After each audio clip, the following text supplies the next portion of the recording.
Thank you, program directors, Your Excellency, President Ruto,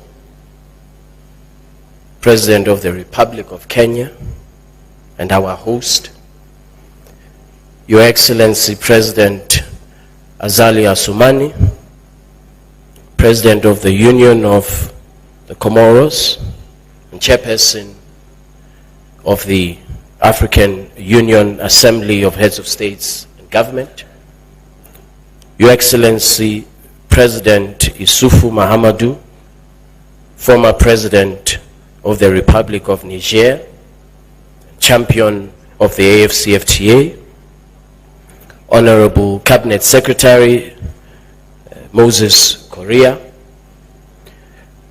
Honorable Minister Chantal Nijimbere, representing the Council of Ministers, Honorable Ministers, leaders of the private sector, it is a pleasure to be here with you in Nairobi for the opening session of the retreat of the Council of Ministers.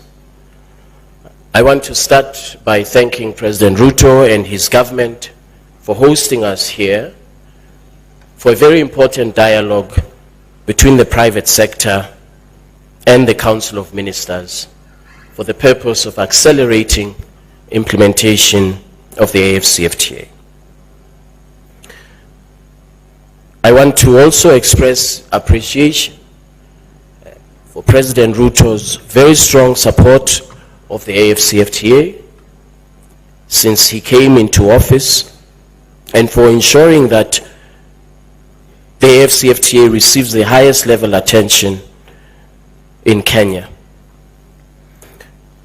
President Assoumani, since he assumed the high office of Chairman of the Assembly of Heads of States and Government, made the AFCFTA his priority. I want to thank him also for his leadership. I went to see the President last month, and I said, President, we have a private sector dialogue in Nairobi in a few months, in a few weeks. Would you be able to attend? The President did not hesitate. He didn't say, when is it? He said, I will be there. And so I want to appreciate President Assoumani's leadership and the recognition of the AFCFTA as a very important flagship project of the African Union. Your Excellencies, our heads of states, I'm often asked the question, how did you make so much progress in such a short space of time? And the answer I give is very, very simple.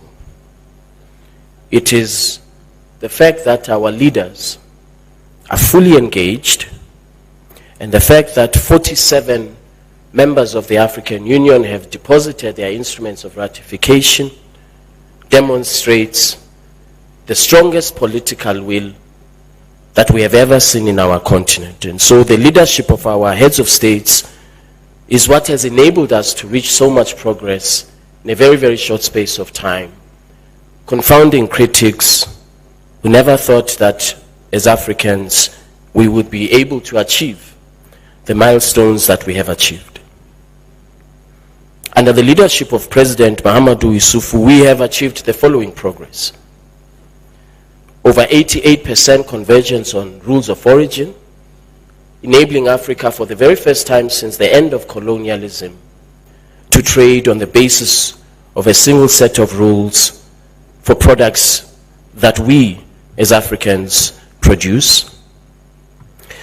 Rules of origin is beyond just the technical jargon and technical details of trade. The fact that we've been able to converge on such a high number of products enables and positions our continent for heightened and accelerated levels of industrial development, positions our continent for investment, so that we can see the results of this integrated market of 1.4 billion people with a combined GDP of 3.4 United States dollars. That's why this retreat is so important, Your Excellencies, to enable the private sector and the ministers of trade to conclude on the remaining areas of rules of origin, the automotive sector, textiles and clothing, to also focus on accelerated implementation of the systems, the custom systems that are required for the AFCFTA to see fruition. The private sector is absolutely critical to the implementation of the AFCFTA.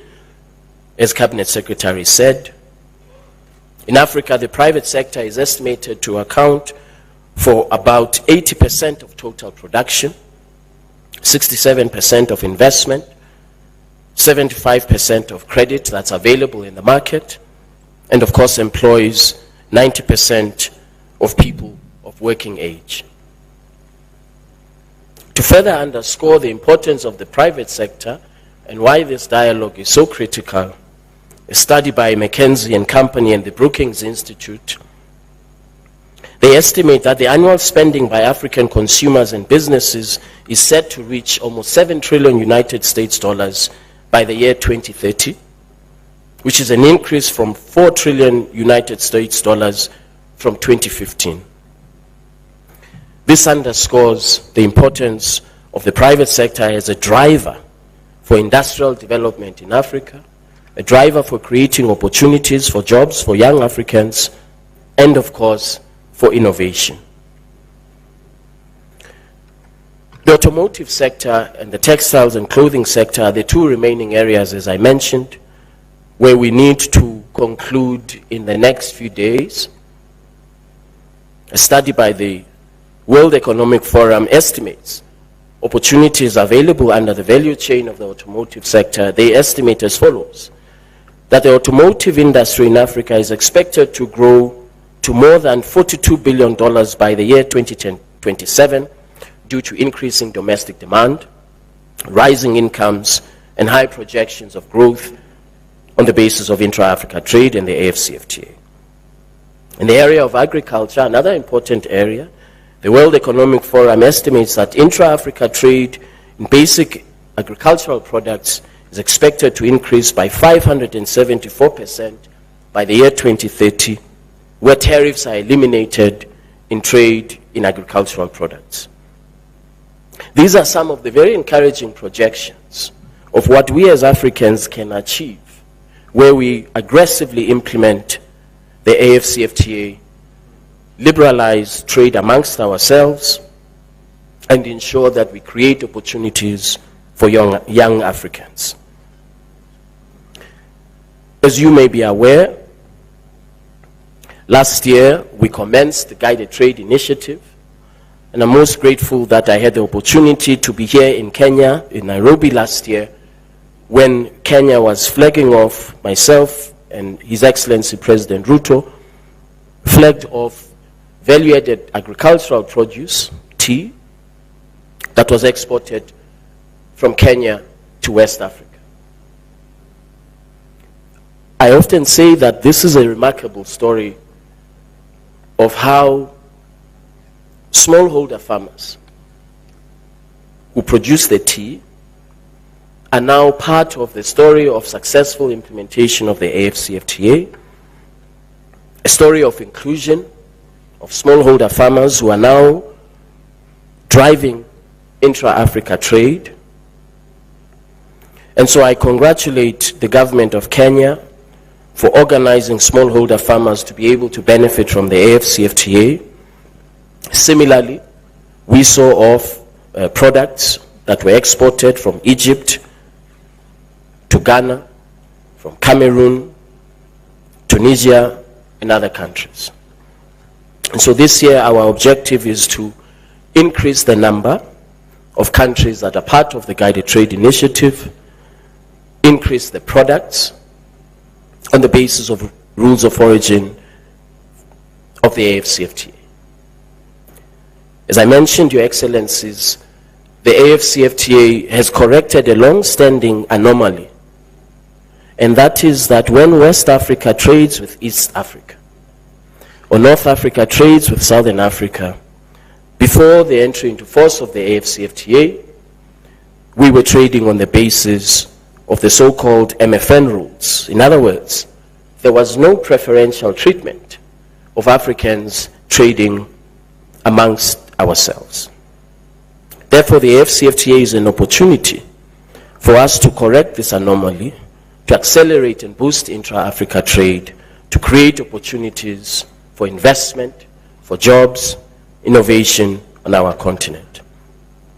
As I conclude, let me once again thank our leaders who are here with us today, who are here to provide us with a fresh mandate, new directives, as we accelerate implementation of the AFCFTA.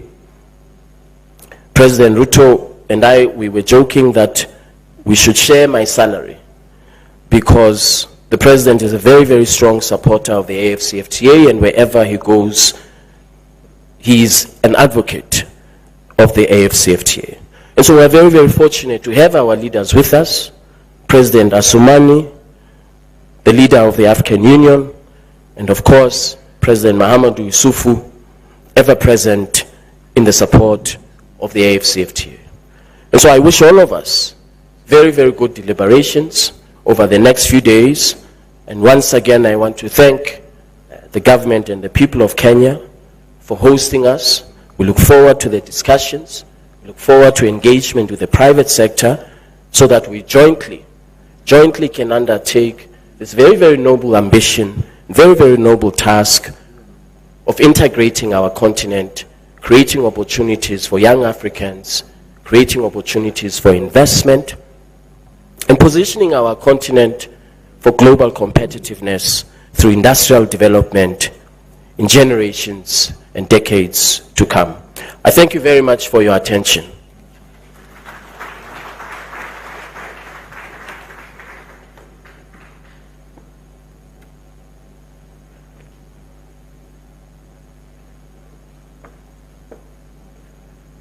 Thank you very much.